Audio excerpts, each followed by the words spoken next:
we're going on our second part of our Verilog file, our simulation, and we're actually going to do a little bit more complicated element today. We're going to cover 3 different things. So the first thing we're going to cover is what we call do files or DO files. Then we're going to cover basic simulation, and then basically how that actual simulation works. And I'm going to show that hopefully in 2 elements at the end here. So let's start off and go back to what we had before. Here's our terminal. I make sure that everything is correct. Hopefully you watched the first part of this video. Set my path up correctly. I compiled my file, mux21.sv. Everything looks great and wonderful, and I can keep on going and see if it actually works. Now, one of the hard things to do in systems is to actually get it to compile all the files at once. So, for example, I want to compile mux21.sv. I go and make sure that works, and then I compile mux81.sv, and then maybe I have some more files, maybe fsm.sv, and so forth and so on. What happens is that can be just very laborious. And not only that, but let's say you've compiled all your programs and you send it to somebody else who you're working with, and they'll say, oh golly, I don't know what you compiled. How do I know that? Well, just look at my files. Well, sometimes people are not very good at deleting old files. Like, for example, I have some files here that are like .bak. Is that the right file or the new file? Who knows? And so what most people use is something called a do file. So let's take a look at my do file.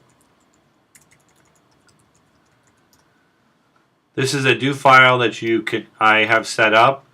There's a default one that's within ModelSim, but it's really kind of a just reiteration of what you normally do. For example, here's my vlib.work.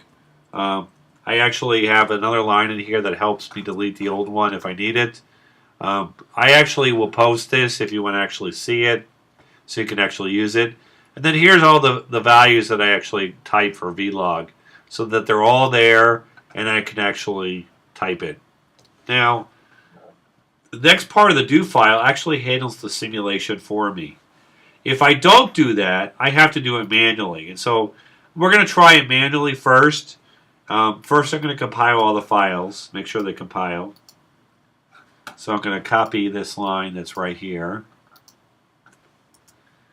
And you can see I copied all my files.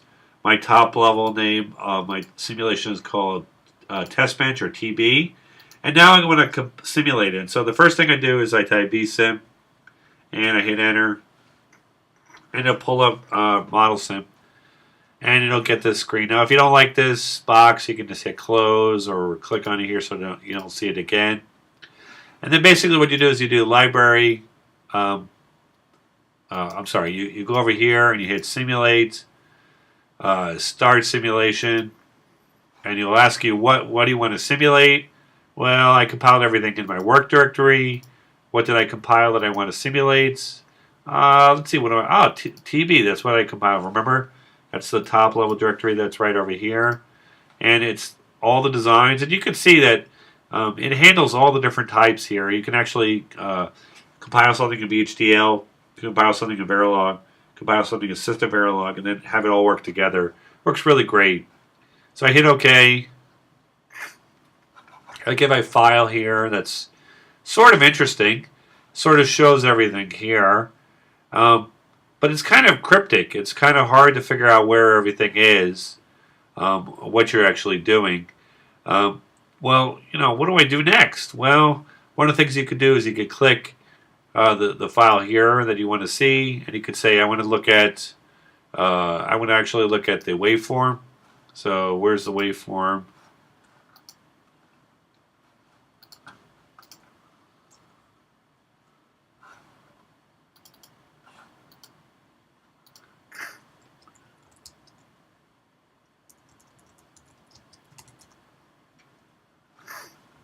So here's my wave file. Now, I can tell you from experience, this is not a really good way of doing it. You have to basically click on here on the left, try to find all your parts, and you can see I'm having a hard time trying to find stuff. And then what you have to do is once you find them, hopefully, add them all to your waveform. You can see that doesn't always work. Then I click here with the right mouse button, and you can see add to wave. Oh, here's where we do all these regions into design. Puts the values here, and it kind of sets it up. But I can tell you this doesn't work really well. So I highly recommend doing this in a do file. So let's take a look at how this looks in a do file. Then we're going to come back here. So don't feel bad that it sort of looks like I didn't know what I was doing. I did that on purpose, just to show you that it's very cryptic. So let's get out of here. Go back in the do file. Let's take a look at the do file a little bit. So first of all, here we have the vlog that compiles all the files. Make sure that they work. You should do this first. So you should do this in the do file until you know that every file here is correct. And then you could say, okay, now I want to simulate it. So you type vsim, the name of the hierarchy. In this case, it starts with work. And then my top level file is TB. Remember? Here's TB. Now this is a no optimization or visual optimization. I highly recommend using no visual optimization because I've had problems where it doesn't always work correctly if you don't have it. I want to view the list. I want to use the WAV file. I want to add all the files to my actual waveform, and this does it for me automatically. Then I want to configure the waves correctly. This does it all correctly for you. You don't have to worry about it. And then it tells you to run it for 500 nanoseconds. So normally you would have to do this manually, and I can tell you it's really painful. But if you use it inside a do file, it's very simple. Let's take a look. So I come back over here. I just type vsim minus do, and then the name of the do file. You can call it anything you want. It's just a text file. This is the file that I created several years ago. Very easy to actually run. Hit enter, and hopefully it'll run for me. Let's take a look.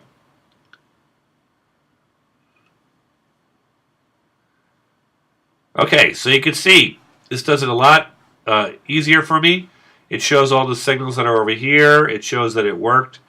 Let's take a look a little bit about ModelSim, shall we? And then we'll compare how this actually works. So I'm going to expand this waveform a little bit. So ModelSim usually starts up with these windows here. These are the default windows. It has a file called Wave, a file called Processes, a file called Access, or Objects, I'm sorry, all the instances, and then this file called the transcript. Now the transcript is the output that you get, and you can take a look. I can move up on the screen, and it shows that it started. This was actually invoking ModelSim. This looks like exactly like I got before when I compiled it manually. It shows me the output. The top level is TB, and it actually shows that I run vsim, the name of the file in the do file. It shows that it's loading correctly, and then it shows you a little bit of information. Now, what's nice about this is that this transcript file actually gets output into a file that you can see later if you want. So if you do a listing of directory, you should find a file called transcript, and that file will contain exactly the same thing as a transcript. So let's try it again, and we'll take a look at our simulation. So here's our simulation. It shows all the files. WAV file. Actually behind it is the list file you can actually see here.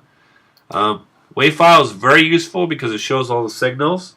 If they simulate correctly, you'll see them in green. Now, you can see it's kind of hard to see this. So what I always tell people is just click this little button right here, and it sort of pops it out of the waveform, and it has you can move it around.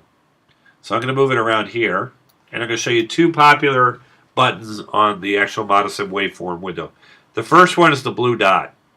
So if I click the blue dot, what's going to do is it's going to fill everything in here and fit it in. So you can see it fit it in one window, and I can zoom in hitting the plus key, and it'll zoom in. But a lot of times you hit the blue screen, that's like fit all, it fits everything in here. The other thing useful is that look over here on the left. So it actually shows you the data, like all the values here that you're simulating, and it shows you the full hierarchy of each of them. So this one is TB dot part 1 is sequential, and sometimes you can see it, sometimes you can't. You might have to expand it a little bit, such as I did there. Now, sometimes the hierarchy is very distracting, and so if you come down here, right on the left, and if you click there, it'll get rid of that hierarchy for you, and it'll allow you to see all your waveform files. So this is great. You can actually see it. If you get red, that's really bad. All green is very nice. You can actually take a look at it and see if it works. Now, a lot of times what happens is you want to see that something works correctly. And let's say you have an error. Oh my goodness, I got an error. And so what you could do is actually you click in here in your window, and it'll actually show you what time it's at, 500 nanoseconds over here. What's great is that I move all the way over to back to my original window, keeping this window open, and I click the hierarchy, which is TB, and then it goes into DUD, and then it goes to part 1. And let's say I want to look in here, R5. So I can click in here, and it'll actually show you the objects, all the values inside that hierarchy, and it'll show you each of the values for that particular that instance. And what's great about that is you can actually see if you have an error there, if that's the right value. One caveat here is that it's usually showing you at the last possible spot, or the simulation of now, NOW, which is usually the last time that it simulates 500 nanoseconds. If it doesn't, if it's too long, you'll have to go back and change the do file so that it simulates shorter.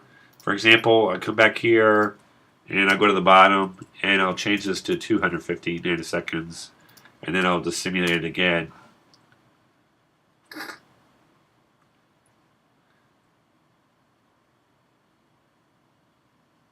Now what's nice is you actually see that it remembered that I took the waveform window and I popped it out. So you can pop it back in if you want. Just click this window here and it'll pop it back in, or you can pop it back out. Hit the blue button again, see all the values, and you can see it went up to 250 nanoseconds and see that it works. Now, one of the things that's most important about simulation is that it works on reference. And the best way to reference every type of simulation is to do this with your test bench and a clock. So you can look at the top level signal here, that's a clock, and you can see it going up and down, up and down, and up and down. So really, really important object here is that when you simulate your test bench, let's take a look at the test bench.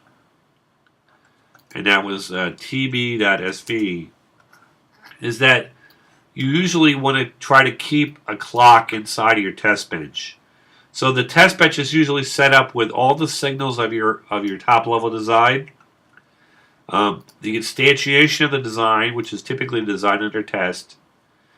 If you do not have a clock, and this one does have a clock, you should still include a clock because it's used to synchronize the data. And that's very, very key on making sure that it works correctly. The next part here is making sure the clock beats correctly. And this clock beats at 20 nanoseconds. And then over here is I put all the signals that I actually want to see simulate. So let's do it again. See vsim minus do, simon.do. And I've simulated my file. And hopefully I can go ahead and start debugging the file, which is usually the most laborious part of your simulation process. So I hope you enjoyed the second part of our tutorial. You know, I always look for feedback, so let me know how good it is, if it helped. And hope you enjoyed it. Have a great day, and look forward to more videos later.